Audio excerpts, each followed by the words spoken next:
For regular videos on ancient cultures and forgotten civilizations, please subscribe.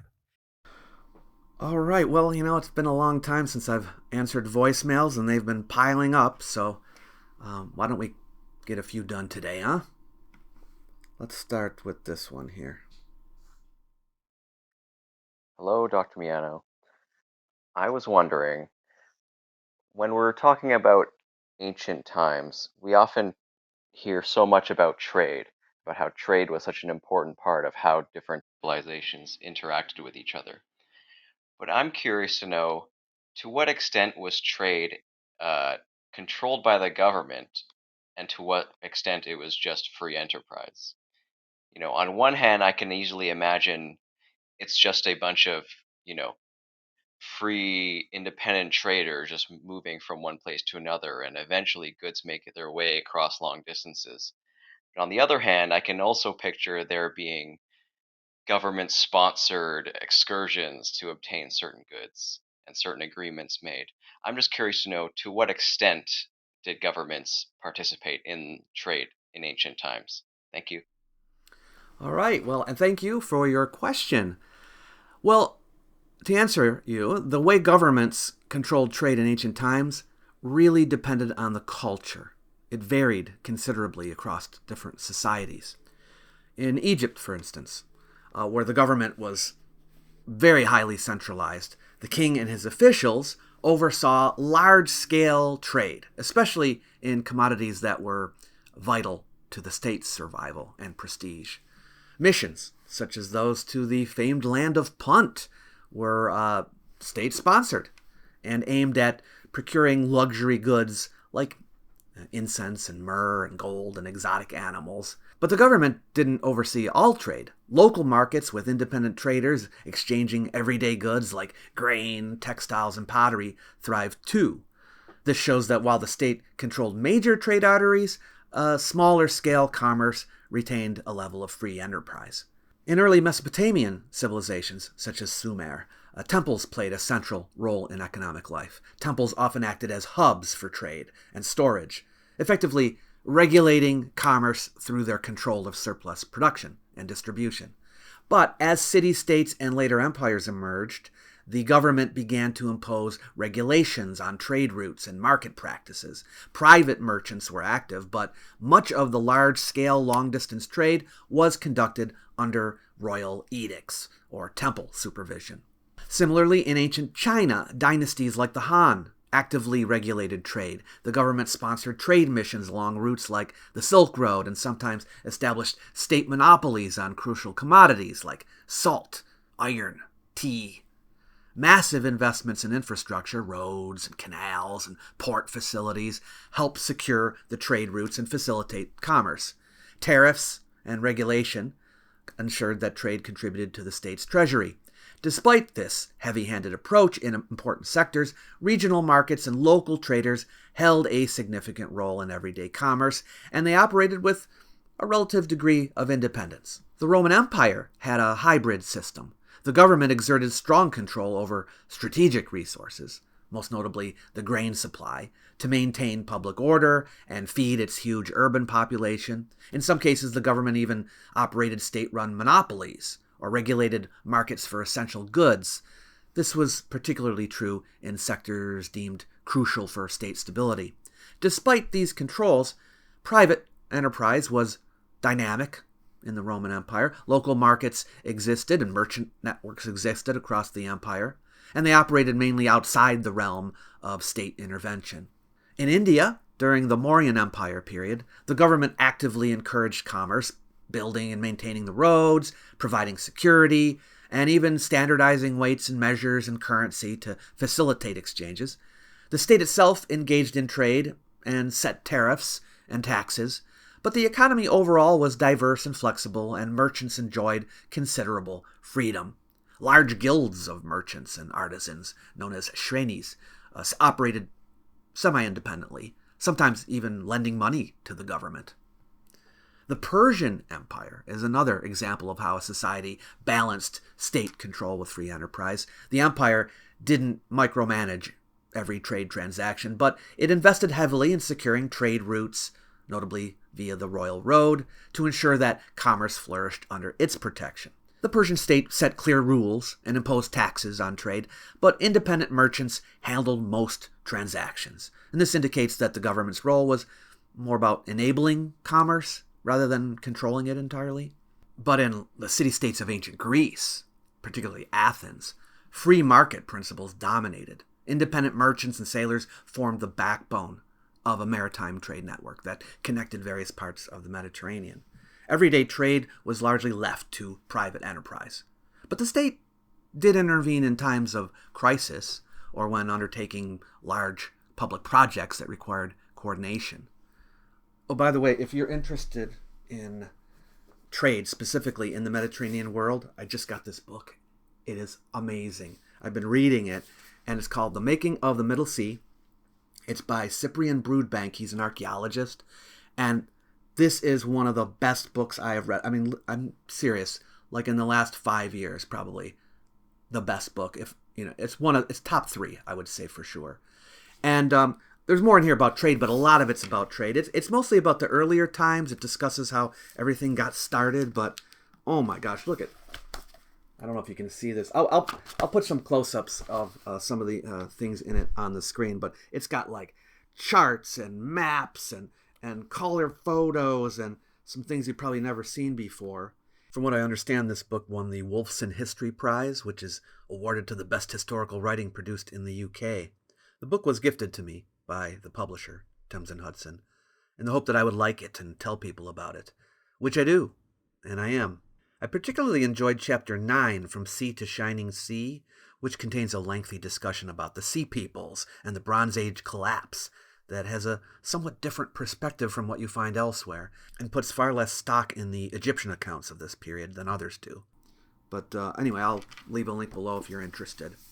But just to sum up, ancient societies took different approaches, but mostly they found a pragmatic balance, right? Strategic and long-distance trade usually had state oversight, while the local and regional markets were often left to independent merchants.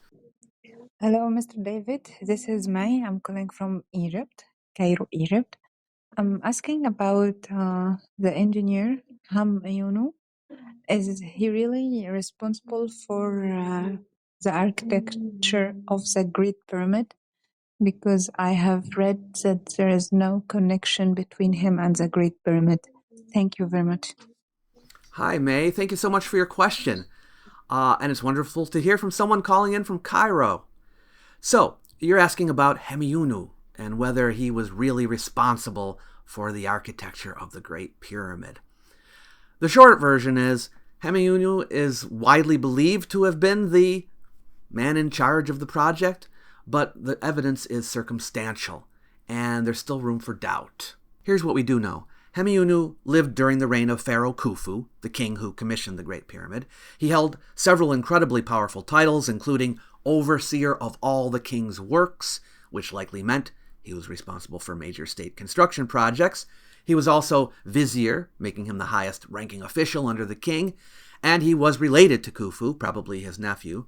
So politically and administratively, he was in exactly the right position to manage a huge project like the Great Pyramid. One of our best sources of information about Hemiunu is his tomb, a large, beautifully decorated mastaba in the Giza necropolis, located just west of the Great Pyramid. That's an important clue. Elite tombs in that area were reserved for people very closely associated with the pyramid's construction. His mastaba had a statue of him that shows him as a high official with all the symbols of status and authority. Now, it's true that there's no direct inscription saying Hemiunu built the Great Pyramid. And yes, most scholars believe he died before the pyramid was even completed, so he may not have seen the final result. But that doesn't mean he wasn't responsible for the design or the initial management of the project. The early planning and organization, mobilizing workers, quarrying stone, laying out the structure, would have been a massive undertaking, and Hemiunu is the most plausible candidate for leading that phase. After his death, other officials likely took over and saw the project through, but his tomb size, location, and his titles all suggest he played a key role, even if we can't say with 100% certainty that he was the architect or engineer in the modern sense. Thanks again for your great question.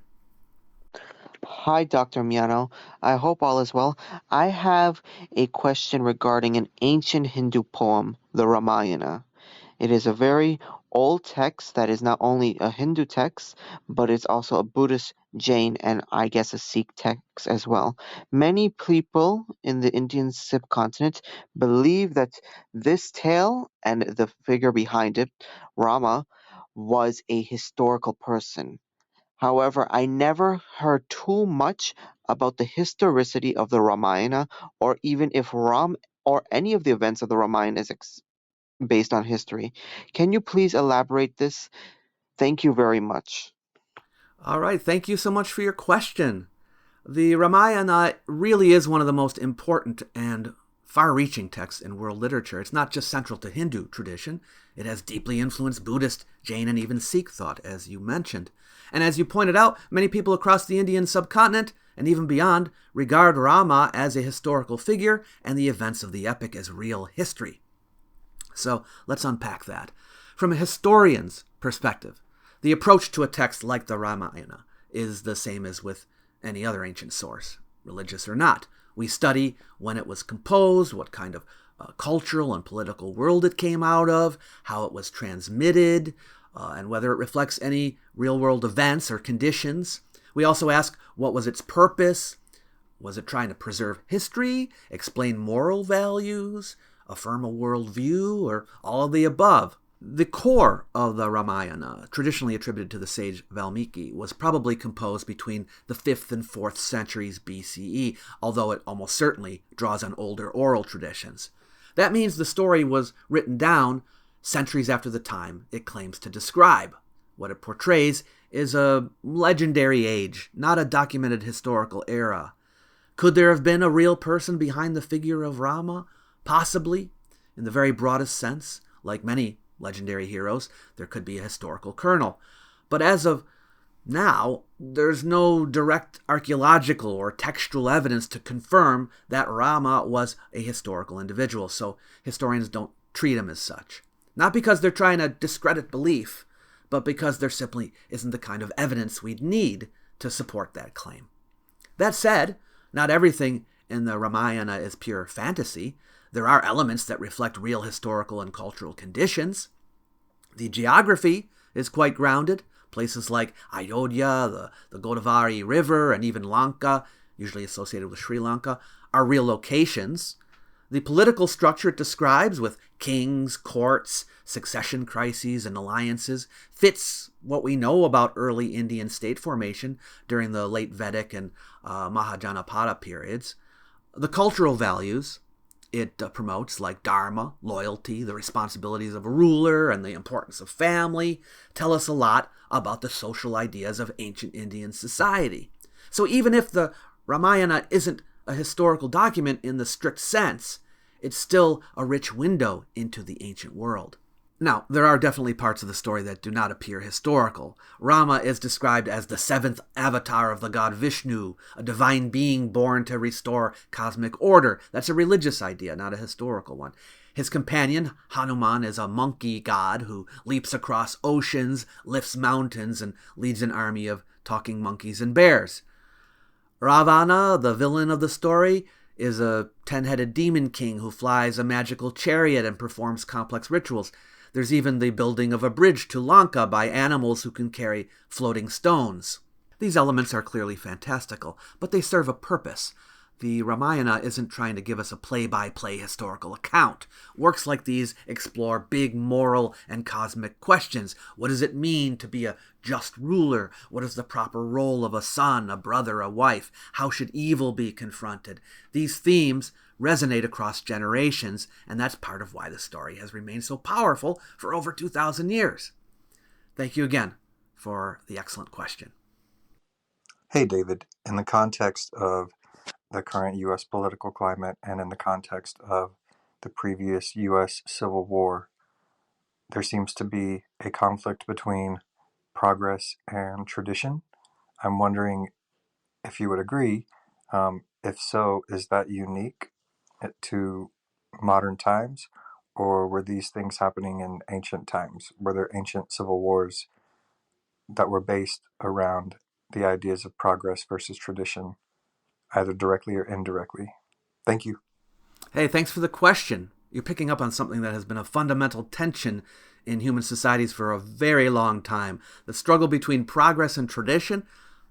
If you look back through history, you'll find that ancient civilizations wrestled with the same basic conflict, even if the terms were different and the stakes played out in different ways.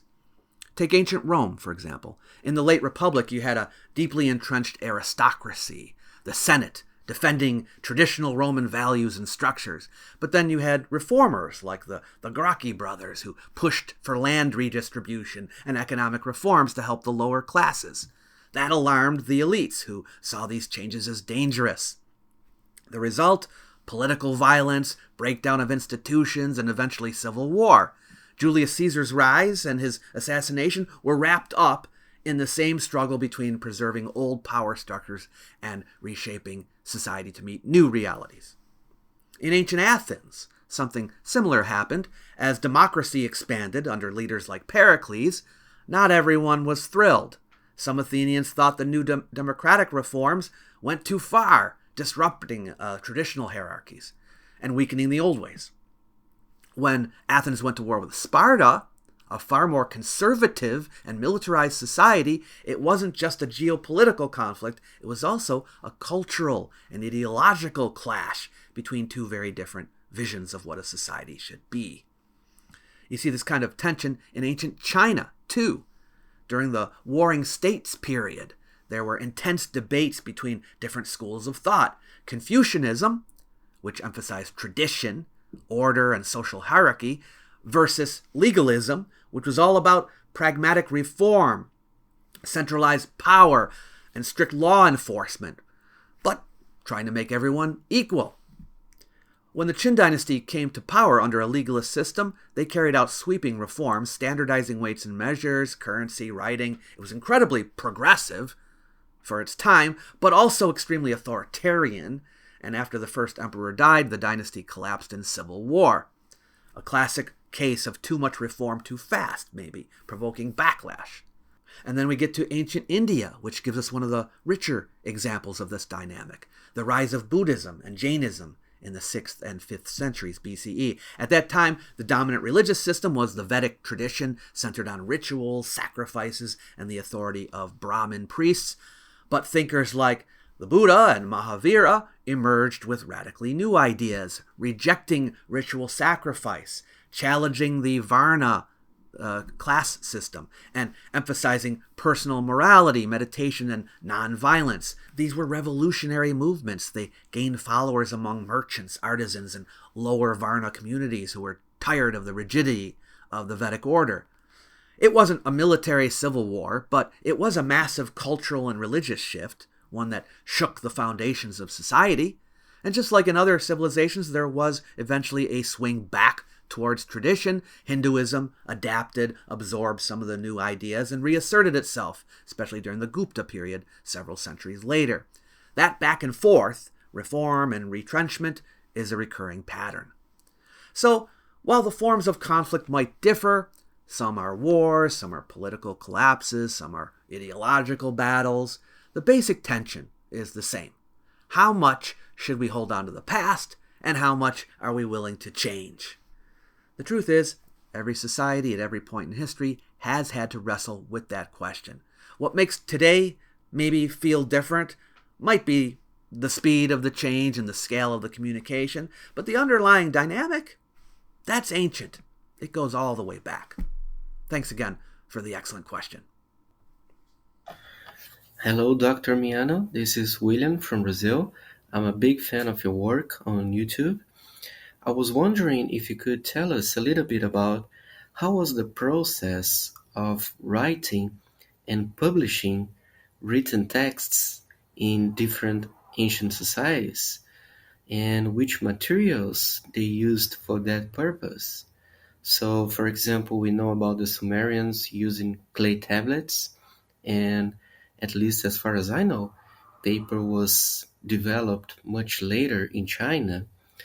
So I was wondering, for example, how did Plato write his Republic? Which materials he used, and how it was published for the other people to read during his lifetime. Well, thank you very much. Hi, William, and thank you so much for your kind words and greetings to you in Brazil. That's a terrific question, and I'm really glad you asked it because the materials and methods used for writing and sharing text in the ancient world varied a lot between cultures. You're absolutely right about the Sumerians. They were some of the earliest writers we know of, starting around 5,000 years ago in Mesopotamia. They used clay tablets, writing with a stylus made from reed, pressing wedge-shaped marks into the clay, a system called cuneiform. The clay was often left to dry in the sun or baked in a kiln. The result was a durable, permanent record, great for preserving contracts and laws and administrative texts. But because clay is heavy and breakable, it wasn't ideal for longer literary works. Still, they managed. We have whole epics like Gilgamesh written on dozens of tablets.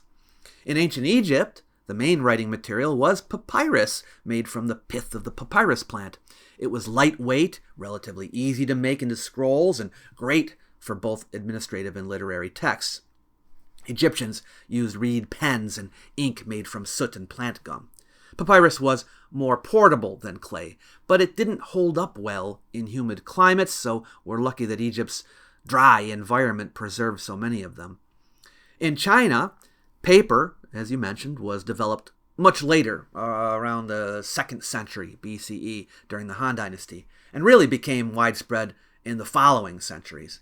Before that, Chinese scribes wrote on bamboo strips, which were bound together with cords, or on silk, which was more expensive but easier to write on.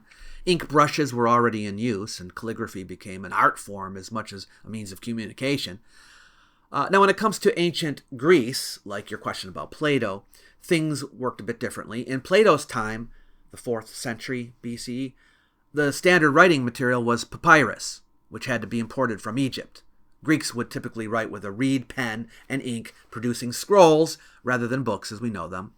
There was no printing press, of course, so if you wanted multiple copies of something, they had to be copied out by hand, usually by professional scribes or students. As for how Plato's works were published, it's not publishing in the modern sense. He likely had students and followers at his academy who copied down or preserved his dialogues, possibly from written versions he prepared himself, or from lectures he delivered. Some scholars think he may have written the dialogues more as philosophical teaching tools than as formal publications. Once written, a scroll could be loaned out or copied by others, spreading through personal networks. Over time, the writings were preserved and recopied by later scholars, especially during the Hellenistic and Roman periods, and that's how they survived into the modern era. In Rome, writing was done on wax tablets for temporary notes and everyday use, and papyrus, or parchment, which is treated animal skin, for more permanent texts. Wealthy households sometimes had their own libraries, and educated elites often employed scribes or slaves trained to copy texts. Later on, especially in the late Roman Empire and early Christian era, texts started being copied into codices, the ancestor of the modern book, which were more convenient than scrolls. And this brings up something important. Literacy in the ancient world was generally very limited. Most people couldn't read or write. Literacy was mostly restricted to scribes, priests, government officials, and elites. In some societies like Egypt and Mesopotamia, being able to write was almost like having a superpower. It gave you access to administrative roles, legal authority, and social mobility.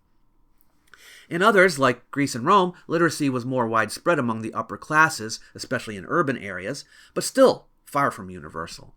So while texts were incredibly important, the number of people who actually read them, let alone wrote them, was pretty small. So that means there weren't thousands of copies of ancient works made. If they were popular, they maybe would number in the hundreds, and lesser known ones maybe dozens. It shows how lucky we are that any survived to today. Anyway, thanks for the excellent question, William. Miss Lindsay, I'm calling hoping that you would be willing to talk about some ancient concepts of hierarchy,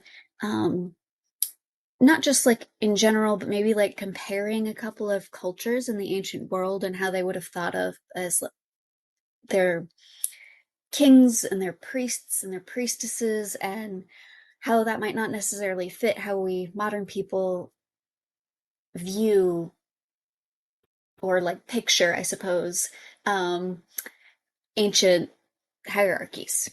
Hi, Lindsay. Well, thank you for this great question. You're absolutely right to think that ancient hierarchies weren't always what we might expect. When we imagine them today, we tend to picture a kind of pyramid, king at the top, priests underneath, and everybody else. But the way ancient cultures actually structured power, status, and roles was often far more complex than that, and more interesting, too. Let's start with ancient Egypt. The pharaoh wasn't just a political ruler, he was believed to be a living god responsible for keeping the universe in balance. So, when he gave orders, it wasn't just about governance, it was about maintaining cosmic order. Priests and priestesses served under him, not as independent religious leaders like we might picture today, but more like state functionaries performing rituals on behalf of the king. The government and religion were completely fused together, and both were wrapped up in this idea of divine authority. In Mesopotamia, things looked a bit different. Kings weren't gods themselves, but they did rule by divine appointment. The gods were thought to have chosen them to govern the cities. Priests and priestesses, like the powerful high priestess of Inanna, could hold serious authority, sometimes even rivaling that of the king in religious matters. A little bit different from Egypt in that regard. Temples were not just religious centers, but economic engines controlling land and labor and resources. So the priestly class was incredibly influential. And then you have cultures like the Hittites or early Israelites, where kings still claimed divine approval, but the priesthood wasn't always central to their power. In some cases, religious duties were performed by the king himself or by specialized officials under royal control. But you don't see the same level of priestly influence as in Egypt or Mesopotamia. Then you've got ancient India in the Mauryan period, where hierarchy wasn't just political or religious, it was deeply philosophical. The king wasn't divine, but he had a moral duty to uphold dharma, the cosmic law. Ashoka, for instance, after a brutal military campaign, embraced Buddhism and began promoting peace and compassion and ethical rule. At the same time, Brahmins, the priests and scholars, held enormous social power due to their ritual purity and knowledge of sacred texts. And layered into all of this was the Varna system, which organized society into ranked classes. Brahmins, Kshatriyas, Vaishyas, and Shudras, each with its own duties and privileges. That's a kind of hierarchy that affected every part of life, not just who sat on the throne. In the Maya world, kings were seen as mediators between the human and divine realms. They performed rituals, offered their own blood, and sometimes even impersonated gods themselves. Ruling wasn't just about administration, it was about sustaining the cosmos through sacred duty. The priesthood was often drawn from the same noble families, so religion and politics were deeply entwined. And just like in other ancient cultures, there were layers between that: elite scribes and calendar keepers, skilled artisans, farmers, and enslaved individuals, each with a distinct place in their society. And that brings us to a crucial point. If we only focus on kings and priests, we miss the rich complexity of these societies. Ancient hierarchies included scribes and merchants and soldiers and artisans, laborers, slaves, each group playing a role in larger systems. So sometimes scribes would have more influence than warriors simply because they could write. In Egypt, that skill alone could lift someone to high status. In Mesopotamia, wealthy merchants could rival the power of landholding elites. Even within elite classes, there were often gradations based on birth, education, or religious function. So really, ancient hierarchy wasn't just a vertical stack of power, it was a whole worldview, one that assigned people roles based on religion or family or occupation, and even moral philosophy. And while kings and priests often sat at the top, they were just one part of a much more elaborate social structure. Thanks again, Lindsay. Awesome question. All right, let's listen to another one. Hello, David Miano. My name is Shoham. I am from India, and I want to ask you a question. How did the idea of God or a deity come about? What is the oldest mention of God or a deity or any kind of religious practice? Is it that some people came up with the idea of God and then it spread all around because of trade or migration, and then in later times those ideas developed into different ideas and religions? Or is it that people living in different parts of the world came up with their own idea of God or a deity? Thank you. Okay, thank you, Shoham, for your excellent and thoughtful question, and greetings to you in India. You've touched on one of the deepest and most fascinating questions in all of human history. Where did the idea of a god or gods come from? The short answer is, we don't know exactly when or how belief in gods first began, but the best evidence we have suggests that it didn't come from one single origin point. Instead, people in many different parts of the world seem to have developed religious ideas independently, in response to common human experiences like death, nature, suffering, and the search for meaning. Let's start with what we know from archaeology. The earliest evidence for religious behavior doesn't come from writing. It comes from how ancient people treated their dead. Some of the oldest human burials, dating back into the early Stone Age, the Paleolithic period, in parts of Africa and the Near East, show signs of ritual care, bodies buried with objects, covered in red ochre or placed in specific positions. That may suggest belief in an afterlife or a spiritual world. Then we have ancient cave art, also from the Paleolithic, found in places like France, Spain, and Indonesia. These paintings show animals, humans, and mysterious symbols. Some researchers believe they were part of a religious or ritual practice, perhaps guided by early shamans, people who acted as intermediaries between the human and spiritual worlds. The earliest written evidence of gods comes later, around 2600 BCE in Mesopotamia, where we find hymns and myths about gods like Anu, Enlil, and Inanna. Around the same time in ancient Egypt, we find texts and inscriptions about gods like Ra, Osiris, and Hathor.